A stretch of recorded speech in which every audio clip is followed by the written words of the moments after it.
sometimes our graphs are changed, our functions are changed slightly. Now we did go through this with the quadratic graphs as well. I'm hoping you might remember this. Do you remember, let's go back to the quadratic graph. If I had an x squared graph, remember it just looked like that, yes? Went through points 1, 1, and then 2, 4, etc., etc. If I had a 5x squared graph, do you remember what happened to it? What was the difference between the normal x squared and the 5x squared? Good, it stretched it up, yes? Do you remember that? It went tall and skinny. Well, the same kind of thing is going to happen here. Is if we have a number in front of the sin x or the cos x or the tan x graph, this is less common to this. What happens is it stretches it up. And that's going to change the amplitude.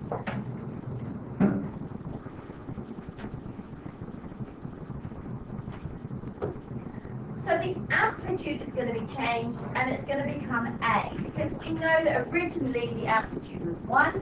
So whatever value we're multiplying it by is going to become our new amplitude. So this one here, they're not all awesome graphs, I apologise. I've tried to put in black the original graph, okay? And then I've put the one we're interested in blue. The first thing we have to decide is, well, is this a sine graph or a cos graph? A sine graph. Brianna's bless her putting her hand up. Maybe we should try not falling out so that we can actually read this. So we know that this is a sine graph. Why do we know it's a sine graph, Brianna? Because it has the little something after the 0. 0, nice. So it has the hump thing after the 0. I love it. So what's our new amplitude for this sine graph? Sabrina? You see the numbers? 2. So this one goes up to 2, so our new amplitude is now 2. So that means that this graph's equation must be y equals 2 sine x. Cinch, yes? Easy. Easy peasy.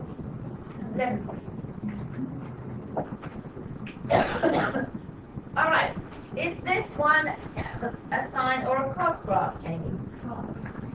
This one's a cos because its humpy thing goes through the y-axis. So this is a cos. And what's our amplitude for this one, Casey? I know it's not labelled. I'm thinking if this is 1, this is 2, then this is probably going to be 3. Okay, so our amplitude is 3. So Lily, what does that mean that this graph equation is? 3 cos x. Okay, lovely. Do you mind this now? Alright, that's pretty easy, yes? So that if there's a number in front, it's going to stretch it in the same way it did for the quadratic functions. Next one. Here we've got something stuck on the end. So, remembering, she says optimistically, if I had x squared plus 7, what happens to the parabola? So if this was our original parabola, what happens when it's got a number stuck on the end, DNA? It shifts up by 7 units. Lo and behold, the same thing is going to happen with these ones. And you will notice that these transformations of functions are the same rules for any original function. Okay, so I will go through that briefly with you again later. But it's quite handy to look at the separate ones. So sine x plus something, cos x plus something, it's going to shift it up or down by that number of units. Now, I've said here, find the central line on the principal axis of the graph, and that's going to always tell you the value of b. Because we know that for the sine and cos graph, our principal axis is originally at 0, and so if you find your new principal axis, that's going to always tell you the value of b. To find the principal axis or central line, you find the maximum points, and you add the minimum points and divide by 2. Okay? So, looking at this one here, originally, this is the black one, so is that an original sine or cos? Cos. Our original central line was here at 0. Where is our new central line, Dinah? So here's our maximum value, and our minimum value is here. So we said, what do we do to it? We add those two numbers up and divide by 2. Good. So it's at 1. So this is where our new central line is. So therefore it's at positive 1. So our equation for this graph is y equals cos x plus 1. So hopefully you can see that blue graph is shifted up by 1 unit. Now they're not going to necessarily draw that horizontal axis for you, that new central line. But you can generally picture it once it's moved. Bless you. Oh, but about this one?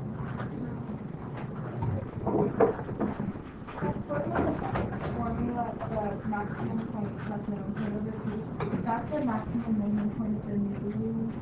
Yes, of the new. We said anyone you want. I mean, we could do it for the originals as well, because the maximum was 1, plus the minimum was negative 1 divided by 2, 0. Yeah, so we knew it was at 0. And this one here. So is this a sine or a cos here? Sine.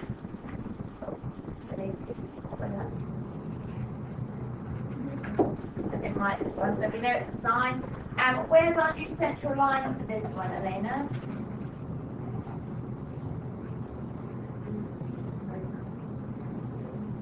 You see? So our original central line is here. So where's our new central line? It's going to be down here, isn't it? Yes?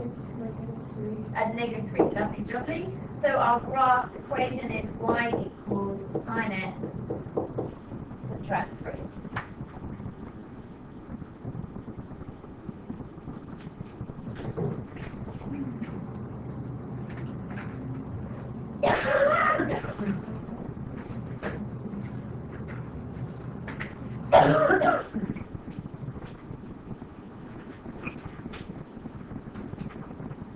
Alright, this one here.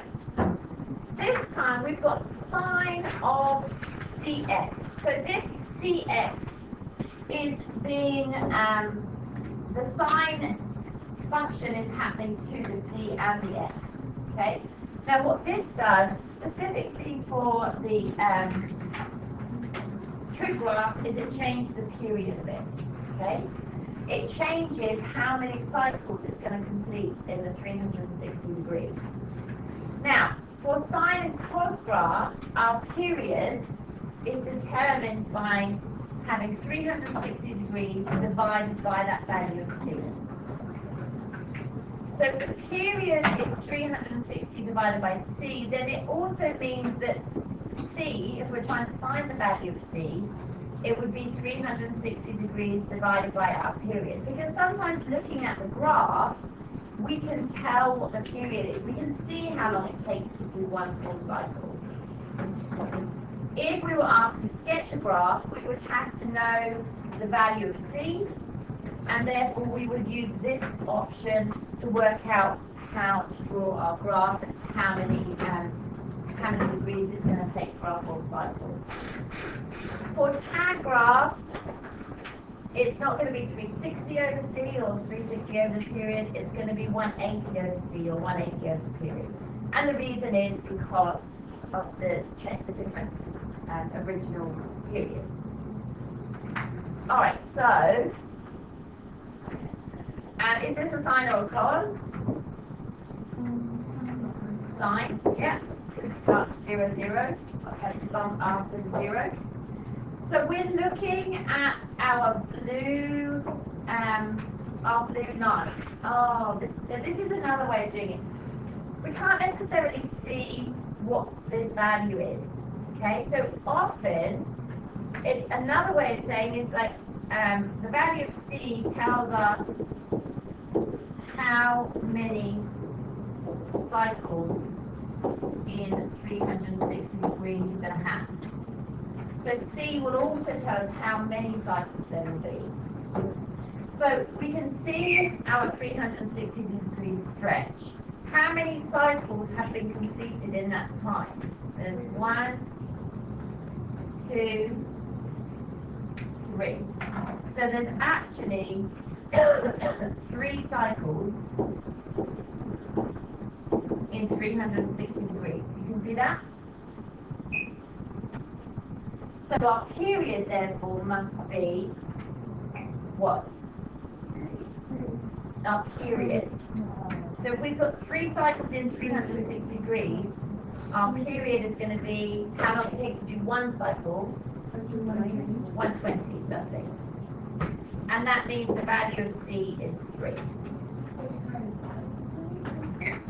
Because if you can do 3 cycles in 360 degrees, the period tells us how long does it take to do 1 cycle. So if you can do 3 cycles in 360, then each period must be 120. So the equation of the graph is y equals sine 3x.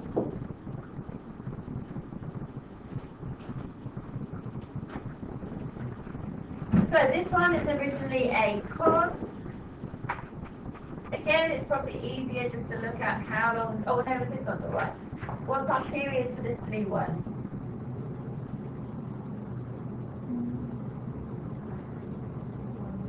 180. Nice.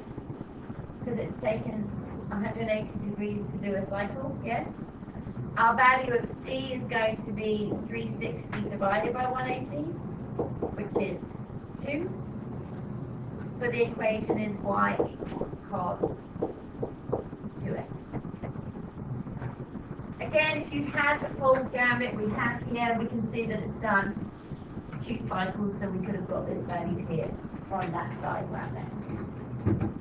Okay? Alright, this one here. So this is our original. So this is our original function. This is our black one. And normally it takes 180 degrees to do a full cycle. And so we're trying to determine how long our period is. So how long does it take to do 1 full cycle? Or we could say in 180 degrees, how many cycles do we have? So we have this portion, and this full portion, and this half portion. So how many in total are there? 2. So no, so there's this one, so this half a portion, this 1 full portion, and this half portion in 180 degrees. Yes? So that's 2. So if we've got 2 cycles, it means our period is going to be 90 degrees. Yes? Because normally it's 180, and we've got 2 cycles. So our equation of this one is y equals tan 2x.